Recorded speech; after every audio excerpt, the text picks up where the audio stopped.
DD Punjabi channel ਦੇਖ ਰਹੇ ਸਾਰੇ ਦਰਸ਼ਕਾਂ ਦਾ ਨਿੱਘਾ ਸਵਾਗਤ ਕਰਦੇ ਹਾਂ। ਮੈਂ ਹਾਂ ਨਵਜੋਤ ਕੌਰ ਸਿੱਧੂ ਲੈ ਕੇ ਹਾਜ਼ਰ ਹਾਂ ਜੀ ਅੱਜ ਦਾ ਲਾਈਵ ਪ੍ਰੋਗਰਾਮ ਅੱਜ ਦੀ ਗੱਲ ਇਸ ਸ਼ੋਅ ਦੇ ਵਿੱਚ ਖਾਸ ਇਹ ਹੈ ਕਿ ਜਿਸ ਬਾਰੇ ਚਰਚਾ ਹੋਣ ਜਾ ਰਹੀ ਹੈ ਉਹ ਖਾਸ ਕਰਕੇ समाज के उस वर्ग के नाल जुड़ी हुई गल है जिहदी हिस्सेदारी सोसाइटी च चाहे ज़्यादा प्रमाणित ना हुई होवे पर उन्हें वध चढ़ के अपना बनदा हिस्सा हर खेतर दे विच पाया। गल कर लगे हां औरत दी।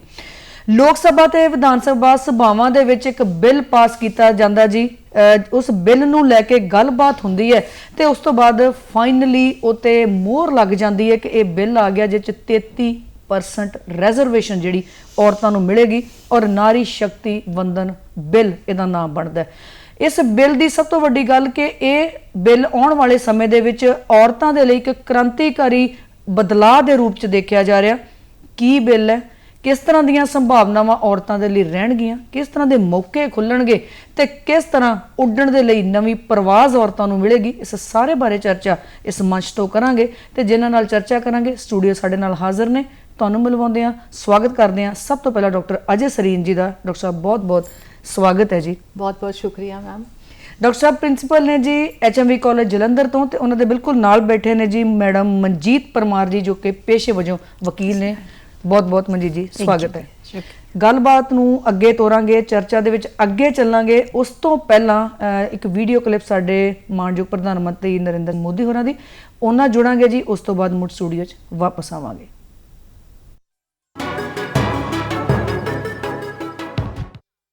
कल भारत की संसदीय यात्रा का एक स्वर्णिम पल था।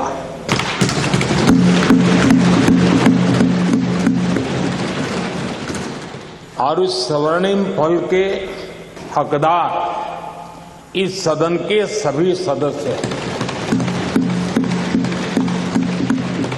सभी दल के सदस्य हैं, सभी दल के नेता भी हैं। सदन में हो या वह सदन के बाहर हो, वे भी उतने ही हकदार हैं। और इसलिए मैं आज आपके माध्यम से इस बहुत महत्वपूर्ण निर्णय में और देश की मातृशक्ति में नई ऊर्जा भरने में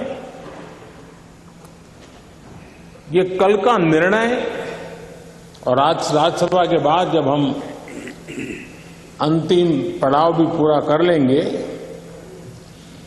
देश की मातृशक्ति का जो मिजाज बदलेगा, जो विश्वास पैदा होगा, वो देश को नई ऊंचाइयों पर ले जाने वाली एक अकल्पनीय अप्रतिम शक्ति के रूप में उभरेगा, ये मैं अनुभव करता हूं। और इस पवित्र कार्य को करने के लिए आप सबने जो योगदान दिया है, समर्थन दिया है, सार्थक चर्चा की है, सदन के नेता के रूप में मैं आज आप सबका पूरे दिल से, सच्चे दिल से आदरपूर्वक अभिनंदन करने के लिए खड़ा हुआ हूं, धन्यवाद करने के लिए खड़ा हूं। पहला जो क्लॉज है वो संविधान का आर्टिकल 239, उसमें हम एक 239AA जोड़ रहे हैं, जिससे नेशनल कैपिटल दिल्ली की असेंबली में महिलाओं के लिए 33% सीट का रिजर्वेशन सुनिश्चित होगा, जिसमें 330 आर्टिकल जो संविधान का है उसमें 33A एक हम सेक्शन जोड़ रहे हैं, आर्टिकल जोड़ रहे हैं, जिसके अनुसार महिलाओं के लिए लोकसभा में 33% आरक्षण होगा। लोकसभा में ये बहुत बड़ा कदम है अध्यक्ष जी। और तीसरा संशोधन बिल के क्लॉज 4 के अनुसार संविधान के आर्टिकल 332 के बाद एक नया आर्टिकल 33A जोड़ा जा रहा है, जिसके अनुसार महिलाओं के लिए स्टेट लेजिस्लेटिव असेंबली में 33% सीटों का प्रावधान हम करने जा रहे हैं। और जो चौथा एक क्लॉज है 5, उसके अनुसार संविधान का आर्टिकल 334 के बाद एक नया आर्टिकल 33A जोड़ा जा रहा है, जिसके अनुसार महिलाओं के लिए ये आरक्षण जो आज ये सदन चर्चा के लिए ले रहा है, ये आरक्षण 15 सालों के लिए प्रभावी रहेगा। 15 सालों के बाद अगर इसको बढ़ाना है तो ये संसद ही तय करेगी, ये संसद को अधिकार रहेगा।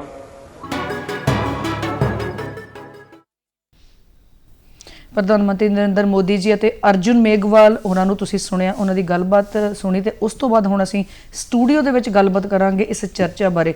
ਜਦੋਂ ਅਸੀਂ ਡਾਕਟਰ ਸਾਹਿਬ ਬਿੱਲ ਦਾ ਨਾਮ ਹੀ ਸੁਣਦੇ ਆ, ਇੱਕ ਉਤਸ਼ਾਹ ਆਉਂਦਾ ਕਿ ਇਹ ਬਿੱਲ ਜਿਹੜਾ ਔਰਤ ਵੰਦਨ ਉਹਦੇ ਨਾਲ ਇਹਦਾ ਨਾਮ ਰੱਖਿਆ ਗਿਆ। ਤੇ ਹੁਣ ਅਸੀਂ ਸਭ ਤੋਂ ਪਹਿਲਾਂ ਚਰਚਾ ਇਸ ਗੱਲ ਤੇ ਛੇੜਾਂਗੇ, ਇਸ ਗੱਲ ਨੂੰ ਸਮਝਣ ਦੀ ਕੋਸ਼ਿਸ਼ ਕਰਾਂਗੇ ਕਿ ਨਾਰੀ ਸ਼ਕਤੀ ਵੰਦਨ ਬਿੱਲ ਹੈ ਕੀ ਤੇ ਇਹਦਾ ਇਤਿਹਾਸ ਕੀ ਹੈ। ਬਹੁਤ ਅੱਛਾ ਸਵਾਲ ਹੈ ਨਵਜੋਤ। ਇਸ ਗੱਲ ਨੂੰ ਸਮਝਣ ਲਈ ਇਹਦਾ ਨਾਮ ਹੀ ਆਪਣੇ ਆਪ ਦੇ ਵਿੱਚ ਇੱਕ ਮੈਸੇਜ ਕਨਵੇ ਕਰਦਾ ਹੈ ਕਿ ਅਸੀਂ ਸ੍ਰਿਸ਼ਟੀ ਦੀ ਰਚਨਾ ਕਰਨ ਵਾਲੀ ਉਸ ਔਰਤ ਨੂੰ ਵੰਦਨਾ ਕਰਦੇ ਹੋਏ, ਉਹਦੀ ਅਹਿਮੀਅਤ ਨੂੰ ਮਹਿਸੂਸ ਕਰਦੇ ਹੋਏ ਇਹ ਬਿੱਲ ਪਾਸ ਕੀਤਾ ਹੈ ਕਿ ਤਾਂ ਕਿ ਅਸੀਂ ਉਹਨੂੰ ਹੋਰ ਜ਼ਿਆਦਾ ਪਾਵਰ ਦੇ ਸਕੀਏ, ਉਹਨੂੰ ਸਸ਼ਕਤੀਕਰਨ ਵਾਲੇ ਪਾਸੇ ਲਿਜਾ ਸਕੀਏ। ਜੀ, ਜੇ ਆਪਾਂ ਇਹਦੇ ਇਤਿਹਾਸ ਦੇ ਵਿੱਚ ਜਾਈਏ ਤਾਂ ਬੇਟਾ 73ਵੇਂ ਔਰ 74ਵੇਂ ਅਮੈਂਡਮੈਂਟ ਦੇ ਵਿੱਚ ਜਦੋਂ ਕਨਸਟੀਟਿਊਸ਼ਨ ਦੇ ਵਿੱਚ ਹੋਇਆ ਸੀ, ਲਗਭਗ ਮੇਰਾ ਖਿਆਲ ਹੈ 1992 ਦੀ ਗੱਲ ਕਰੀਏ ਤਾਂ ਉਦੋਂ ਹੀ ਇਹਦਾ ਬੀਜ ਜਿਹੜਾ ਹੈ ਉਹ ਬੋ ਦਿੱਤਾ ਗਿਆ ਸੀਗਾ ਕਿ ਜਦੋਂ ਅਸੀਂ ਪੰਚਾਇਤਾਂ ਦੇ ਵਿੱਚ ਔਰ ਮਿਊਨਿਸਪੈਲਿਟੀਜ਼ ਦੇ ਵਿੱਚ ਔਰਤ ਨੂੰ ਉਹਦੀ ਲੀਡਰਸ਼ਿਪ ਲਈ ਕੁਝ ਰਿਜ਼ਰਵੇਸ਼ਨ ਦਿੱਤੀ ਸੀ। ਉਸ ਤੋਂ ਬਾਅਦ ਲੜੀਵਾਰ ਬਹੁਤ ਸਾਰੀਆਂ ਚੀਜ਼ਾਂ ਇਹੋ ਜਿਹੀਆਂ ਹੁੰਦੀਆਂ ਗਈਆਂ, ਕੁਝ ਦੇ ਵਿੱਚ ਅਸੀਂ ਸਕਸੈਸਫੁਲ ਵੀ ਰਹੇ, ਕੁਝ ਦੇ ਵਿੱਚ ਅਸੀਂ ਸਕਸੈਸਫੁਲ ਨਹੀਂ ਵੀ ਰਹੇ। ਔਰ ਲਾਸਟ ਇੱਕ ਕੋਸ਼ਿਸ਼ ਜਿਹੜੀ ਹੈ ਉਹ 2008 ਦੇ ਵਿੱਚ ਵੀ ਕੀਤੀ ਗਈ ਜਦੋਂ ਅਸੀਂ ਇਸ ਬਿੱਲ ਨੂੰ ਪਾਸ ਕਰਨ ਦੀ ਕੋਸ਼ਿਸ਼ ਕੀਤੀ, ਲੇਕਿਨ ਕੁਝ ਕਾਰਨਾਂ ਕਰਕੇ ਉਦੋਂ ਵੀ ਅਸੀਂ ਇਹ ਬਿੱਲ ਪਾਸ ਨਹੀਂ ਕਰ ਸਕੇ। ਤੇ ਸਮਝੋ ਨਵਜੋਤ, ਅੱਜ ਕੋਈ 15 ਸਾਲਾਂ ਬਾਅਦ ਸਾਡੀ ਉਸ ਉਡੀਕ ਨੂੰ ਜਿਹੜਾ ਹੈ ਉਹ ਸੇਰਾ ਮਿਲਿਆ ਹੈ, ਉਹ ਸਾਡੀ ਪਿਆਸ ਜਿਹੜੀ ਹੈ ਉਹ ਬੁਝੀ ਹੈ, ਜਿਹਦੇ ਵਿੱਚ ਕਿ ਅਸੀਂ ਅੱਜ 33% ਰਿਜ਼ਰਵੇਸ਼ਨ ਔਰਤਾਂ ਨੂੰ ਦਿੱਤੀ ਹੈ, ਚਾਹੇ ਉਹ ਪਾਰਲੀਮੈਂਟ ਦੇ ਵਿੱਚ ਹੋਏ, ਚਾਹੇ ਉਹ ਸਟੇਟ ਅਸੈਂਬਲੀਜ਼ ਦੇ ਵਿੱਚ ਹੋਏ, ਚਾਹੇ ਉਹ ਦਿੱਲੀ ਦੀ ਕੰਸਟੀਚੁਐਂਸੀ ਦੇ ਵਿੱਚ ਹੋਏ। ਔਰ ਮੈਨੂੰ ਲੱਗਦਾ ਹੈ ਕਿ ਇਹ ਇੱਕ ਬਹੁਤ ਬਹੁਤ ਸ਼ਲਾਘਾਯੋਗ ਕਦਮ ਹੈ ਜਿਹਦੇ ਨਾਲ ਕਿ ਔਰਤ ਸੱਚੇ ਅਰਥਾਂ ਦੇ ਵਿੱਚ ਸਸ਼ਕਤੀਕਰਨ ਵਾਲੇ ਪਾਸੇ ਜਾਏਗੀ, ਵੂਮਨ ਐਮਪਾਵਰਮੈਂਟ ਵਾਲੇ ਪਾਸੇ ਜਾਏਗੀ। ਤੇ ਅਸੀਂ ਕਹਿੰਦੇ ਸੀਗੇ ਕਿ ਸ਼੍ਰੀ ਰਾਮਚੰਦਰ ਜੀ ਨੇ 14 ਸਾਲ ਦਾ ਬਨਵਾਸ ਕੱਟਿਆ ਸੀ ਤੇ 15 ਸਾਲ ਦੀ ਉਡੀਕ ਹੈ, ਜਿਸ ਤੋਂ ਬਾਅਦ ਇਸ ਫੜ ਲੱਗਾ ਇਸ ਉਡੀਕ ਨੂੰ। ਉਸ ਤੋਂ ਬਾਅਦ ਮਨਜੀਤ ਮੈਮ ਅਸੀਂ ਗੱਲ ਕਰਦੇ ਹਾਂ ਕਿ ਬਿੱਲ ਪਾਸ ਹੋ ਗਿਆ, ਆ ਗਿਆ ਬਿੱਲ। ਹੁਣ ਉਸ ਤੋਂ ਬਾਅਦ ਅਗਲਾ ਸਟੈਪ ਹੈ ਓਪਰਚੁਨਿਟੀਜ਼ ਦਾ, ਸੰਭਾਵਨਾਵਾਂ ਦਾ, ਕਿ ਔਰਤਾਂ ਦੇ ਲਈ ਇਸ ਬਿੱਲ ਤੋਂ ਬਾਅਦ ਕਿੱਦਾਂ ਦੀਆਂ ਸੰਭਾਵਨਾਵਾਂ ਤੇ ਕਿੰਨੀਆਂ ਕੁ ਸੰਭਾਵਨਾਵਾਂ ਜਿਹੜੀਆਂ ਤੁਹਾਨੂੰ ਲੱਗਦਾ ਖੁੱਲਣਗੀਆਂ? ਹਾਂਜੀ, ਇਹਦੇ ਜਿਹੜੀਆਂ ਔਰਤਾਂ ਲਈ ਇਹ ਬਿੱਲ ਪਾਸ ਹੋਇਆ ਹੈ ਤਾਂ ਪਹਿਲਾਂ ਤਾਂ ਮੈਂ ਸਾਰਿਆਂ ਨੂੰ ਵਧਾਈ ਦੇਣਾ ਚਾਹਾਂਗੀ ਕਿ ਸਾਡੀ ਐਡੀ ਲੰਬੀ ਉਡੀਕ ਨੂੰ ਇੱਕ ਮੌਕਾ ਮਿਲਿਆ ਹੈਗਾ। ਤੇ ਸਾਨੂੰ ਮੈਨੂੰ ਲੱਗਦਾ ਇਹ 'ਚ ਵੂਮਨ ਇੰਪਾਵਰਮੈਂਟ ਲਈ ਇੱਕ ਬਹੁਤ ਵੱਡਾ ਕਦਮ ਉਠਾਇਆ ਸਰਕਾਰ ਨੇ। ਤੇ ਇਹਦੇ 'ਚ ਸਾਨੂੰ ਜਿਹੜੀਆਂ ਔਰਤਾਂ ਆ ਉਹਨਾਂ ਦੀ ਰਿਪਰੈਜ਼ੈਂਟੇਸ਼ਨ ਜਿਹੜੀ ਕਿ 50% ਆਫ ਦਾ ਪਾਪੂਲੇਸ਼ਨ ਹੈ ਸਾਡੇ ਦੇਸ਼ ਦੀ, ਉਹਦੇ 'ਚ ਸਾਨੂੰ ਮੌਕਾ ਮਿਲਿਆ ਕਿ ਅਸੀਂ ਵੀ ਆਪਣੀ ਗੱਲ ਨੂੰ ਕਹਿ ਸਕੀਏ, ਅਸੀਂ ਵੀ ਆਪਣੇ ਲਈ ਜਿਹੜੇ ਕਾਨੂੰਨ ਬਣਨ ਜੋ ਵੀ ਹੋਵੇ ਉਹਦੇ 'ਚ ਸਾਡੀ ਵੀ ਭਾਗੀਦਾਰੀ ਹੋਵੇ। ਤੇ ਮੈਨੂੰ ਲੱਗਦਾ ਹੈ ਕਿ ਇਹਦੇ 'ਚ ਸਾਨੂੰ ਬਹੁਤ ਬੜਾ ਮੌਕਾ ਮਿਲਿਆ ਕਿ ਅਸੀਂ ਆਪਣੀ ਗੱਲ ਨੂੰ ਕਹਿ ਸਕਦੇ ਹਾਂ, ਕਿ ਗਲਤ ਨੂੰ ਗਲਤ ਤੇ ਸਹੀ ਨੂੰ ਸਹੀ ਕਹਿ ਸਕਦੇ ਹਾਂ। ਇੱਕ ਸਮਰਥਨ ਮਿਲਦਾ ਇਹਦੇ ਵਿੱਚ 454 ਵੋਟਾਂ ਦੇ ਨਾਲ ਡਾਕਟਰ ਸਾਹਿਬ ਜੀ। ਤੇ ਉਹ ਸਮਰਥਨ ਦਾ ਹੁਣ ਜੇ ਆਪਾਂ ਸਮਝਣ ਦੀ ਕੋਸ਼ਿਸ਼ ਕਰੀਏ ਤਾਂ ਅਸੀਂ ਕਹਿੰਦੇ ਨੇ ਜੀ ਅਸੀਂ ਔਰਤਾਂ ਨੂੰ ਅੱਗੇ ਨਹੀਂ ਲੈ ਕੇ ਆਉਣਾ ਚਾਹੁੰਦੇ, ਪਿੱਛੇ ਰੱਖਣਾ ਚਾਹੁੰਦੇ, ਤੇ ਜਦੋਂ ਦੂਜੇ ਪਾਸੇ ਐਡਾ ਸਮਰਥਨ, ਕੀ ਕਾਰਨ ਹੈ ਉਹਦਾ ਐਡੇ ਵੱਡੇ ਸਮਰਥਨ ਦਾ? ਦੇਖੋ ਜੀ, ਅੱਜ ਸਾਡੀਆਂ 542 ਸੀਟਾਂ ਦੇ ਵਿੱਚ ਅੱਜ ਦੀ ਜੇ ਅਸੀਂ ਗਿਣਤੀ ਦੇਖੀਏ ਤਾਂ ਸਿਰਫ 14% ਰਿਜ਼ਰਵੇਸ਼ਨ ਜਿਹੜੀ ਹੈ ਉਹ ਔਰਤਾਂ ਨੂੰ ਮਿਲੀ ਹੋਈ ਹੈ, ਜਿਹੜੀ ਕਿ ਇੱਕ ਬਹੁਤ ਛੋਟੇ ਮਾਪਦੰਡ ਦੇ ਵਿੱਚ ਹੈ। ਔਰ ਉਹਦੇ ਵਿੱਚ ਵੀ ਜਿਹੜੀ ਸਭ ਤੋਂ ਮੈਨੂੰ ਕਈ ਵਾਰੀ ਦੁੱਖ ਵਾਲੀ ਗੱਲ ਲੱਗਦੀ ਹੈ ਕਿ ਉਹ 14% ਔਰਤਾਂ ਵੀ ਉੱਥੇ ਪਹੁੰਚ ਕੇ ਆਪਣੀ ਗੱਲ ਜਿਹੜੀ ਹੈ ਉਹ ਪਲੇਟਫਾਰਮ ਦੇ ਉੱਤੇ ਇੰਨੀ ਐਮਫੈਟਿਕਲੀ ਨਹੀਂ ਰੱਖ ਪਾਉਂਦੀਆਂ ਜਿੰਨੀ ਐਮਫੈਟਿਕਲੀ ਸਾਨੂੰ ਰੱਖਣੀ ਚਾਹੀਦੀ ਹੈ। ਸੋ ਸਭ ਤੋਂ ਪਹਿਲਾਂ ਤਾਂ ਸਾਨੂੰ ਆਪਣੇ ਨਾਲ ਇਹ ਕਮਿਟਮੈਂਟ ਕਰਨੀ ਪਏਗੀ ਕਿ ਉਹ 454 ਲੋਕਾਂ ਨੇ ਜਿਨ੍ਹਾਂ ਨੇ ਸਾਡੀ ਹਾਮੀ ਭਰੀ ਹੈ, ਅਸੀਂ ਉਹਨਾਂ ਨੂੰ ਕਿਸੇ ਵੀ ਪਲੇਟਫਾਰਮ ਦੇ ਉੱਤੇ ਝੂਠਾ ਨਾ ਹੋਣ ਦਈਏ, ਅਸੀਂ ਆਪਣੀ 200% ਜਿਹੜੀ ਹੈ ਉਹ ਇਨਵੋਲਵਮੈਂਟ ਕਰੀਏ ਤਾਂ ਕਿ ਇਸ ਬਿੱਲ ਨੂੰ ਸਹੀ ਮਾਇਨੇ ਦੇ ਵਿੱਚ ਇੰਪਲੀਮੈਂਟ ਕੀਤਾ ਜਾ ਸਕੇ। ਜੀ, ਇੱਕ ਸਵਾਲ ਹੋਰ ਜ਼ਿਹਨ ਦੇ ਵਿੱਚ ਆਉਂਦਾ, ਕਿਉਂਕਿ ਜਦੋਂ ਬਿੱਲ ਦੇ ਨਾਲ ਜੁੜੀਆਂ ਹੋਈਆਂ ਚੀਜ਼ਾਂ ਆ ਔਰ ਦੇ 33% ਏਡੇ ਵੱਡੇ ਇੱਕ ਰਾਖਵੇਂਕਰਨ ਦੇ ਨਾਲ ਜੁੜੀ ਹੋਈ ਚੀਜ਼ ਆ, ਤੇ ਸਵਾਲ ਲਗਾਤਾਰ ਫਿਰ ਜ਼ਿਹਨ ਦੇ ਵਿੱਚ ਆਉਂਦੇ ਆ। ਜਦੋਂ ਆਪਾਂ ਕਹਿੰਦੇ ਆ ਕਿ 33% ਮਨਜੀਤ ਮੈਮ ਕਿ ਰਾਖਵਾਂਕਰਨ ਮਿਲ ਗਿਆ, ਔਰਤਾਂ ਨੇ ਕੰਮ ਕਰਨਾ, ਹੁਣ ਇੱਕ ਹੋਰ ਚੈਲੰਜ ਖੜਾ ਸਾਡੇ ਅੱਗੇ, ਕੀ ਸਾਡੇ ਘਰਾਂ ਦੇ ਵਿੱਚ ਇੰਨੀ ਵੱਡੀ ਪੱਧਰ ਤੇ ਸਾਡੇ ਪਰਿਵਾਰ, ਸਾਡੀਆਂ ਫੈਮਲੀਜ਼, ਸਾਡੇ ਪਾਰਟਨਰ, ਜਿਹੜਾ ਵੀ ਰਿਸ਼ਤਾ ਸਾਡਾ ਨਾਲ ਜੁੜਿਆ, ਉਹ ਔਰਤਾਂ ਨੂੰ ਇੰਨੀ ਵੱਡੀ ਪੱਧਰ ਤੇ ਅੱਗੇ ਆਉਣ ਦੇ ਲਈ ਸਪੋਰਟ ਕਰਨਗੇ? हाँ, ये एक चैलेंज बहुत वड्डा आ कि ठीक है सानू सरकार ने 33% दे दी, लेकिन क्या साडे घरां दे लोग सानू इस नाल मौका देणगे कि असी पॉलिटिक्स च जा सकीए, जद कि अजे भी ये कोई औरतां दा फील्ड नहीं मन्निया जांदा, चाहे असी इन्ना पढ़ लिख गए हैं। पर मैनू लगता कि हौली हौली एजुकेशन दे नाल जिहड़ियां औरतां बहुत पढ़ियां लिखियां सैल्फ इंडिपेंडेंट है, और हुण तां घरां 'च लोगां नूं उन्हां नूं जिहड़े एडे वड्डे वड्डे कंमां ते अहुदियां ते काम करदियां ने, तो उन्हां नूं हजे भी सपोर्ट मिलदा। मैनू लगदा आ कि सानू ਉਹ ਵੀ ਅਸੀਂ ਕਰ ਲਵਾਂਗੇ। ਮਨਜੀਤ ਜੀ ਨੇ ਗੱਲ ਕੀਤੀ ਐਜੂਕੇਸ਼ਨ ਦੀ, ਤੁਸੀਂ ਐਜੂਕੇਸ਼ਨ ਸੈਕਟਰ ਨਾਲ ਹੀ ਜੁੜੇ ਹੋਏ ਹੋ ਜੀ। ਮੈਂ ਇਹਨਾਂ ਦੀ ਗੱਲ ਨੂੰ ਹੀ ਅੱਗੇ ਗੱਲ ਤੋਰਾਂਗੀ। ਨਵਜੋਤ, ਪਿਛਲੇ 5 10 15 ਸਾਲਾਂ ਦੇ ਵਿੱਚ ਸਮਾਜ ਦੇ ਵਿੱਚ ਇੱਕ ਬਹੁਤ ਬਹੁਤ ਪੋਜ਼ਿਟਿਵ ਬਦਲਾਅ ਆਇਆ, ਔਰ ਮੈਂ ਹਮੇਸ਼ਾ ਇੱਕ ਪੋਜ਼ਿਟਿਵ ਸੋਚ ਰੱਖਦੇ ਹੋਏ ਮੰਨ ਕੇ ਚੱਲਦੀ ਹਾਂ ਕਿ ਗਲਾਸ ਜਿਹੜਾ ਉਹ ਅੱਧਾ ਖਾਲੀ ਨਹੀਂ ਹੈ ਬਲਕਿ ਅੱਧਾ ਭਰਿਆ ਹੋਇਆ ਹੈ, ਔਰ ਹੁਣ ਤਾਂ ਪੌਣਾ ਭਰ ਗਿਆ, ਹੁਣ ਤਾਂ ਉਹ ਲਬਾਲਬ ਹੋ ਗਿਆ ਸਰਕਾਰ ਦੀ ਇਸ ਘੋਸ਼ਣਾ ਤੋਂ ਬਾਅਦ ਕਿ ਅਸੀਂ 33% ਰਿਜ਼ਰਵੇਸ਼ਨ ਜਿਹੜੀ ਹੈ ਉਹ ਔਰਤਾਂ ਨੂੰ ਦੇ ਰਹੇ ਹਾਂ। ਜਿਹੜਾ ਬਦਲਾਵ ਸਾਡੇ ਸਮਾਜ ਦੇ ਵਿੱਚ ਆਇਆ ਅੱਜ ਉਹਦੇ ਹੀ ਸਦਕੇ ਹੈ ਕਿ ਚਾਹੇ ਆਪਾਂ ਸਿਵਲ ਸਰਵਿਸਿਜ਼ ਦੇਖ ਲਈਏ, ਚਾਹੇ ਆਪਾਂ MNCs ਦੇਖ ਲਈਏ, ਚਾਹੇ ਆਪਾਂ ਉਹ ਫੀਲਡ ਦੇਖ ਲਈਏ ਜਿਹੜੇ ਜਿੱਦਾਂ ਮਨਜੀਤ ਉਹਨਾਂ ਨੇ ਕਿਹਾ ਕਿ ਕਿਸੇ ਵੇਲੇ ਮੰਨੇ ਜਾਂਦੇ ਸੀਗੇ ਕਿ ਉੱਥੇ ਮੇਲ ਹੀ ਹੋਣਗੇ, ਉਹਨਾਂ ਸਾਰਿਆਂ ਦੇ ਵਿੱਚ ਅੱਜ ਔਰਤਾਂ ਦੀ ਰਿਪਰੈਜ਼ੈਂਟੇਸ਼ਨ ਬਹੁਤ ਬਹੁਤ ਜ਼ਿਆਦਾ ਹੈ, ਔਰ ਉਹਨਾਂ ਨੇ ਆਪਣੀ ਹੋਂਦ ਨੂੰ ਜਿਹੜਾ ਹੈ ਉਹ ਉੱਥੇ ਮਹਿਸੂਸ ਕਰਾਇਆ।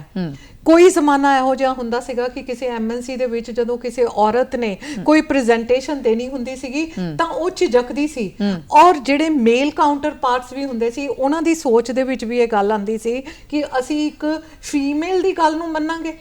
ਬਟ ਜਿਹੜਾ ਪਿਛਲੇ ਸਮੇਂ ਦੇ ਵਿੱਚ ਬਦਲਾਵ ਆਇਆ, ਮੈਂ ਇਹਦਾ ਸਾਰਾ ਦਾ ਸਾਰਾ ਕ੍ਰੈਡਿਟ ਜਿਹੜਾ ਹੈ ਉਹ ਮੇਲ ਕਾਊਂਟਰ ਪਾਰਟਸ ਨੂੰ ਦਵਾਂਗੀ ਕਿ ਉਹਨਾਂ ਨੇ ਆਪਣੀ ਸੋਚ ਦੇ ਵਿੱਚ ਇਹ ਬਦਲਾਵ ਲਿਆਂਦਾ ਕਿ ਕਾਬਲੀਅਤ ਜਿਹੜੀ ਹੈ ਉਹ ਕੋਈ ਜੈਂਡਰ ਬਾਇਸਡ ਨਹੀਂ ਹੈ। ਬਿਲਕੁਲ ਸਹੀ। ਇਹ ਨਹੀਂ ਹੋ ਸਕਦਾ ਕਿ ਇੱਕ ਔਰਤ ਜਿਹੜੀ ਹੈ ਉਹ ਘੱਟ ਕਾਬਿਲ ਹੈ ਤੇ ਇੱਕ ਆਦਮੀ ਜਿਹੜਾ ਉਹ ਜ਼ਿਆਦਾ ਕਾਬਿਲ ਹੈ।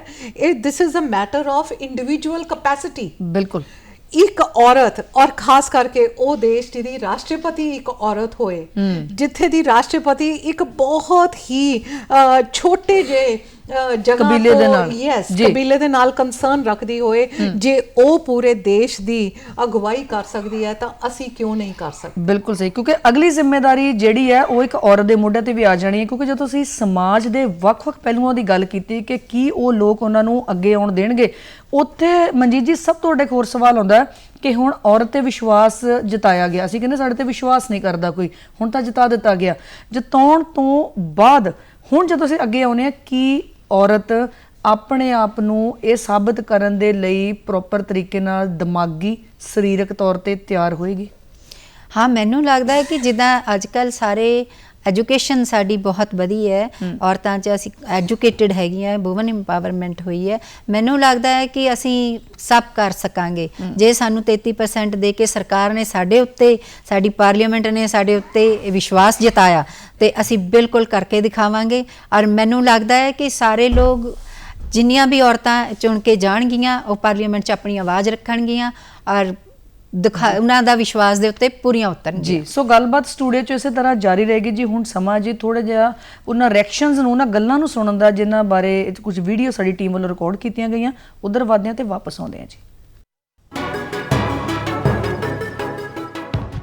ਮੋਦੀ ਸਾਹਿਬ ਦਾ ਕੰਮ ਤਾਂ ਆਪਾਂ ਦੇਖਦੇ ਆ ਹੀ ਰਹੇ ਹਾਂ ਕਿ ਪਿਛਲੇ 8 ਸਾਲਾਂ ਤੋਂ ਉਹਨਾਂ ਨੇ ਬਹੁਤ ਸੋਹਣਾ ਕੰਮ ਕੀਤਾ ਤੇ ਇਸ ਬਿੱਲ ਨਾਲ ਤਾਂ ਮਹਿਲਾਵਾਂ ਦੇ ਵਿੱਚ ਬਹੁਤ ਜ਼ਿਆਦਾ ਖੁਸ਼ੀ ਦੀ ਲਹਿਰ ਹੈ। ਇਸ ਲਈ ਅਸੀਂ ਮੋਦੀ ਸਾਹਿਬ ਜੀ ਦਾ ਦਿਲੋਂ ਧੰਨਵਾਦ ਕਰਦੇ ਹਾਂ। Thank you to PM Narendra Modi ji कि उन्होंने हमें जो ये मौका दिया है। 75 ईयर्स हमें आज़ाद हुए हो चुका है, लेकिन हमें आज ये मौका मिला है कि अगर कोई भी लेडी इस पॉलिटिक्स में जाना चाहती है तो वो अब जा सकते हैं, क्योंकि 33% जो है वो रिजर्वेशन है।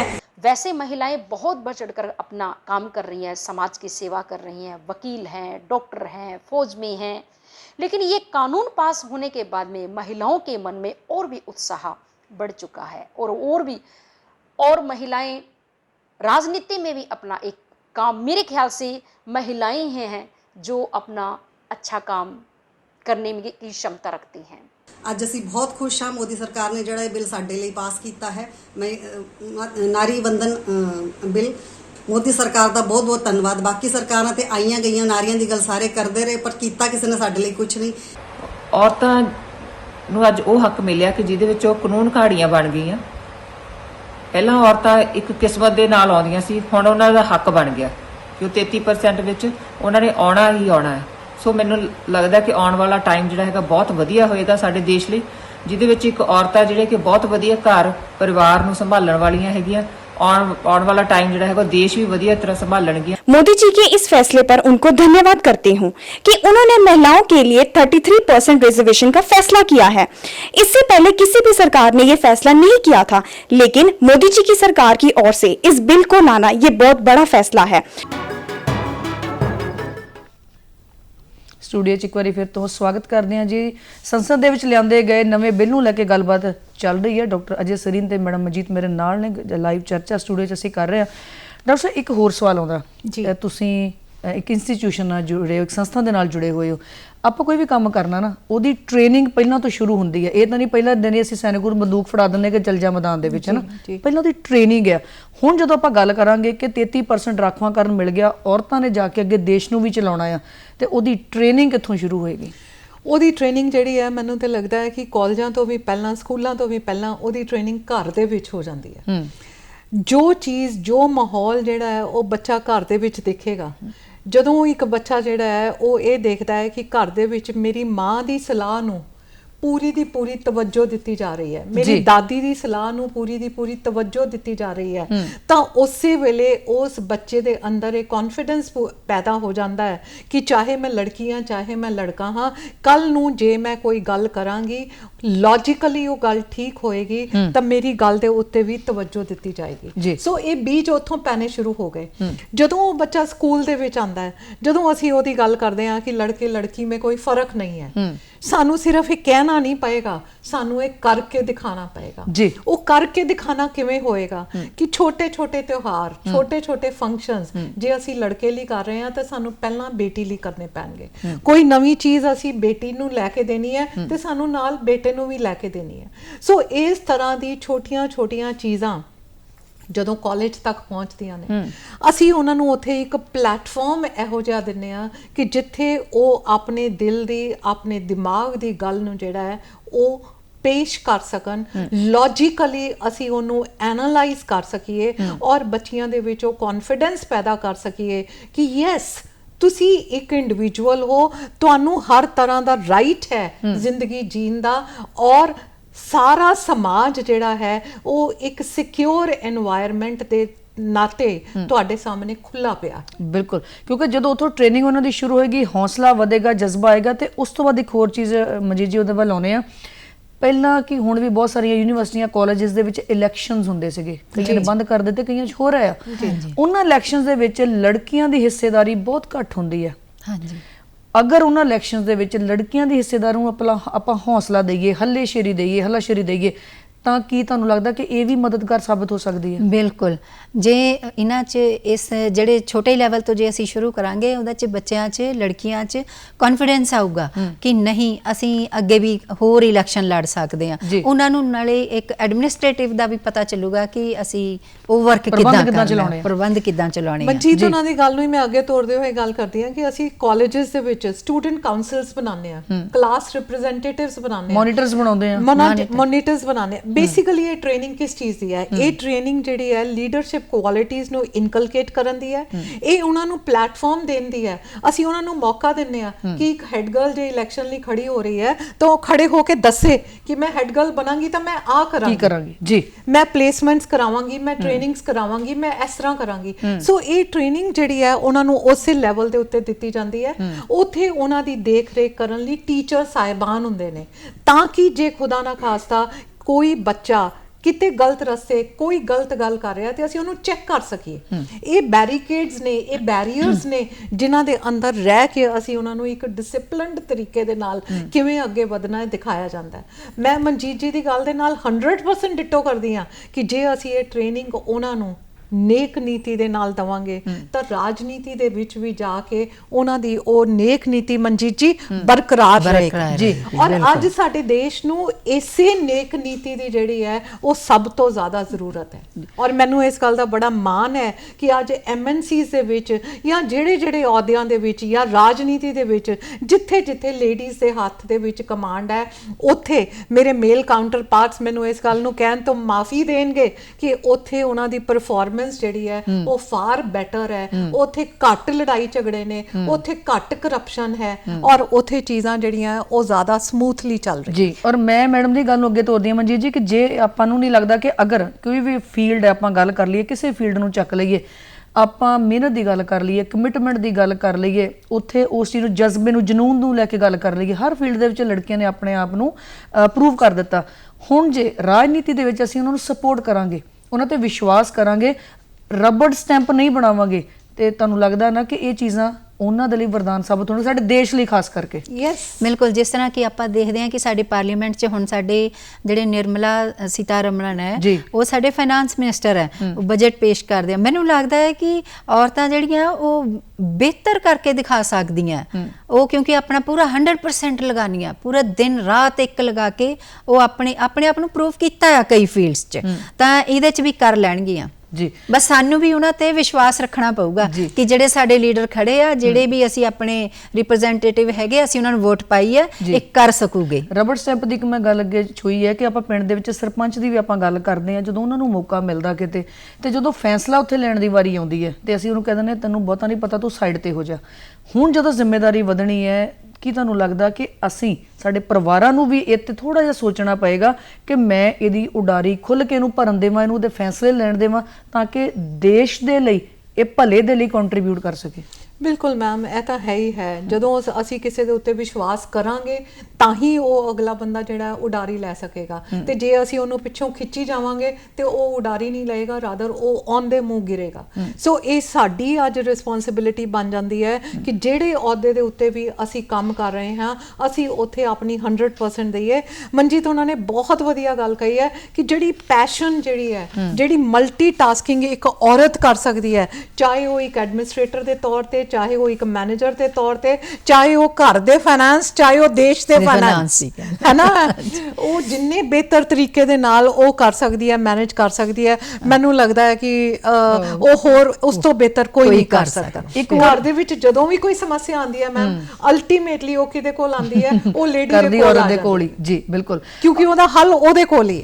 ਇੱਕ ਇਹਦੇ ਬਾਰੇ ਹੋਰ ਚਰਚਾ ਛਿੜੀ ਕਿ ਆਪਾਂ SC BC ST general OBC ਸਭ ਦੀ ਗੱਲ ਕੀਤੀ, ਇੱਕ ਵਿੱਚ ਵਿਚਾਲੇ ਹੁਣ ਸਵਾਲ ਇਹ ਵੀ ਛੜਿਆ ਕਿ ਜਿਹੜੇ ਕਬੀਲਿਆਂ ਦੀਆਂ ਔਰਤਾਂ, ਅਨੁਸੂਚਿਤ ਜਾਤੀ ਦੀਆਂ ਔਰਤਾਂ ਆ, ਕਿ ਉਹਨਾਂ ਦੇ ਲਈ ਵੀ ਕੋਈ ਇਹਦੇ ਵਿੱਚ ਪ੍ਰੋਵੀਜ਼ਨ ਹੈਗੀ ਜਾਂ ਹੋਏਗੀ? ਮੈਮ ਅੱਜ ਤਾਂ ਦੇਖੋ ਇੱਕ ਬੜੀ ਬ੍ਰੌਡ ਲਾਈਨ ਜਿਹੜੀ ਹੈ ਆਈ ਹੈ ਕਿ 33% ਰਿਜ਼ਰਵੇਸ਼ਨ। ਜਿਹੜੀ ਗੱਲ ਤੁਸੀਂ ਕਰ ਰਹੇ ਹੋ, we are talking about quota within quota.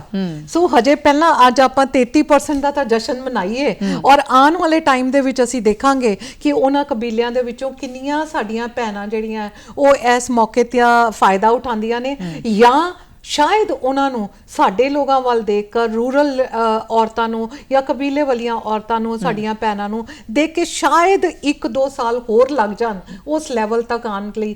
ਉਹ 1-2 ਸਾਲ ਦਾ ਸਮਾਂ ਦੇਣਾ ਉਹਨਾਂ ਨੂੰ ਬਿਹਤਰ ਹੋਏਗਾ, ਬਜਾਏ ਇਹਦੇ ਕਿ ਅੱਜ ਹੀ ਅਸੀਂ ਇਸ ਗੱਲ ਦੀ ਚਰਚਾ ਕਰੀਏ ਕਿ ਕੋਟਾ ਵਿਦਿਨ ਕੋਟਾ ਕੀ ਹੋਏਗਾ, ਫਿਰ ਉਹ ਰਬਰ ਸਟੈਂਪ ਵਾਲੀ ਗੱਲ ਆ ਜਾਏਗੀ ਜੀ, ਕਿ ਉਹ ਇੰਨੀਆਂ ਜ਼ਿਆਦਾ ਹਜੇ ਵਾਬਸਤਾ ਨਹੀਂ ਹੋਣਗੀਆਂ ਔਰ ਉਹ ਰਬਰ ਸਟੈਂਪ ਦੀ ਗੱਲ ਤੇ ਉੱਤੇ ਆ ਜਾਣਗੀਆਂ। ਸੋ ਸਾਨੂੰ ਥੋੜਾ ਜਿਹਾ ਇੰਤਜ਼ਾਰ ਜਿਹੜਾ ਹੈ ਉਹ ਕਰ ਲੈਣਾ ਨਹੀਂ। ਵੈਸੇ ਤਾਂ ਸਰਕਾਰ, ਮੈਂ ਤੁਹਾਡੇ ਨਾਲ ਹੀ ਜੋੜਨਾ ਚਾਹਾਂਗੀ ਇਹਦੇ 'ਚ ਕਿ ਬਈ ਵੈਸੇ ਤਾਂ ਸਰਕਾਰ ਨੇ ਇਹਦੇ 'ਚ ਜਿਹੜਾ ਸਾਨੂੰ 33% ਦਿੱਤਾ, ਉਹਦੇ 'ਚ ਵੀ ਅੱਗੇ 33% SC BC OBC ਵਿੱਚ ਹੈਗੇ ਜੀ। ਸੋ ਇਹ ਵਿਸ਼ਾ ਬਹੁਤ ਇੱਕ ਲੰਬਾ ਤੇ ਚਰਚਾ ਜਿਹੜੀ ਸੀ ਫਿਰ ਦੁਬਾਰਾ ਛੇੜਨ ਦੀ ਕੋਸ਼ਿਸ਼ ਕਰਾਂਗੇ। ਸੋ ਜਿਹੜਾ ਨਾਰੀ ਸ਼ਕਤੀ ਵੰਦਨ ਬਿੱਲ ਪਾਸ ਹੋਇਆ, ਉਹਦੇ ਲਈ ਸਭ ਤੋਂ ਪਹਿਲਾਂ ਜਿਹੜੀ ਸਰਕਾਰ ਹੈ ਵਧਾਈ ਦੀ ਪਾਤਰ ਹੈ, ਸਮਾਜ ਜਿਹੜਾ ਵਧਾਈ ਦਾ ਪਾਤਰ ਹੈ, ਜਿਨ੍ਹਾਂ ਨੂੰ ਕਬੂਲਿਆ, ਸਿਰ ਮੱਥੇ ਲਿਆ। ਤੇ ਅਸੀਂ ਕੋਸ਼ਿਸ਼ ਇਹ ਕਰੀਏ ਕਿ ਅਸੀਂ ਇਹਨੂੰ ਆਪਣੇ ਸਿਰ ਮੱਥੇ ਲੈ ਕੇ ਔਰਤਾਂ ਨੂੰ ਅੱਗੇ ਆਉਣ ਦੇ ਲਈ ਸਪੋਰਟ ਕਰੀਏ, ਹੌਸਲਾ ਵਧਾਈਏ ਉਹਨਾਂ ਦਾ, ਤਾਂ ਕਿ ਦੇਸ਼ ਦੀ ਤਰੱਕੀ ਦੇ ਵਿੱਚ ਉਹ ਵੀ ਬਰਾਬਰ ਦਾ